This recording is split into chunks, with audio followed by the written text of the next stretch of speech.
Hello, this is George Guys. Welcome back. We're going to continue our discussion of corporate business development with the case of Apple, iTunes, and iPod. Now, the story could be labeled Goodbye Walkman, Hello iPod. And you'll see that there's more to what is on this slide than first appears. Now, let's give a little context on Apple before we talk about the iPod, iTunes strategy. Here's a quote from The Economist. Notice we're going back to 1995, before any of this started to happen as far as Apple's transformation. Apple could hang on for years, gamely trying to slow the decline, but few expected to make such a mistake. Instead, it seems to have two options. The first is to break itself up, selling the hardware side. The second is to sell the company outright. Time magazine. One day Apple was a major technology company with assets to make any self-respecting techno conglomerate salivate. The next day Apple was a chaotic mess without a strategic vision and certainly no future. Forster Research. Whether they stand alone or are acquired, Apple as we know it is cooked. It's so classic, it's so sad. Fortune magazine. By the time you read this story, the quirky cult company will end its wild ride as an independent enterprise. And finally, the Financial Times. Apple no longer plays a leading role in the $200 billion personal computing industry. The idea that they're going back to the past to hit a home run is delusional. Now we'll see the delusion actually turn into reality as we observe what indeed happened over the next few years. This picture, this infographic, shows a market development strategy, a business development strategy that Apple undertook in order to launch iTunes and iPod. And we're going to walk through some of the key elements of this infographic to highlight just a certain number of relationships. First of all, let's go back to 1999. Now, Sony is working with a company called Portal Player. And actually, they're building something very close to what looks like the iPod. Now, the project, unfortunately for Sony, is killed inside the company. And it's killed because Sony, again, has the Walkman.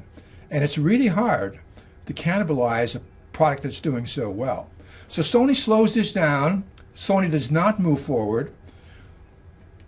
And we move forward a little bit in time. We see that Apple develops a relationship with Portal Player. Portal Player is essentially providing the systems technology for the iPod. The very company that Sony was working with, Apple now works with, and establishes a relationship that becomes critical in the launch of iTunes and, of course, the iPod.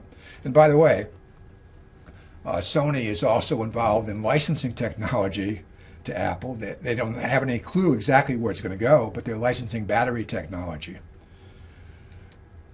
As time goes forward, Apple needs more than just a device. Apple needs content. So in 2003, the Los Angeles Times reports that Apple's in talks to acquire Universal Music. Now, Universal Music is the largest recording company. It is by far has the major share of music in the market space. Apple quickly denies the rumor that it's going to acquire Universal Music, but instead licenses music, and that's what the red node depicts, from all the major music companies. Now notice what Apple is doing.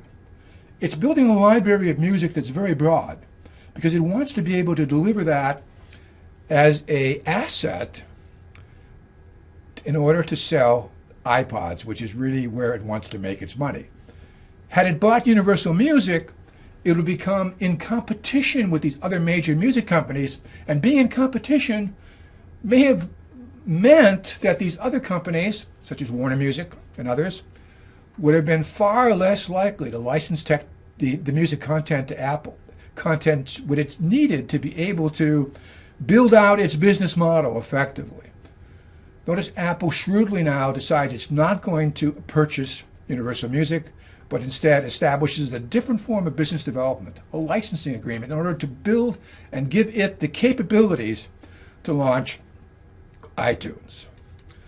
Now, the music industry is declining, as you can see from this graphic at the time, and that this is one reason, by the way, where these music companies are open to someone approaching them, in this case Steve Jobs, convincing them that his fair play technology that he's offering will give them reasonable protection from copyright infringement. But they're sensitive to the fact that compact disc sales are on the decline, so they're looking for something, and Jobs comes along and convinces them that this aspect of music download, quote unquote, is the next best thing to be able to turn around the fortunes of the music industry. As we see, there were 4 or 5 major players in the space that accounted for most of the market. They were vertically integrated, which meant they pretty well covered the entire value chain, from content generation, sourcing artists and repertoire, through distribution. Now, they did not have retail stores typically, but they were very vertically integrated. This was an industry that Apple had to figure out how to be able to utilize in order to achieve its goals. And what a difference it made.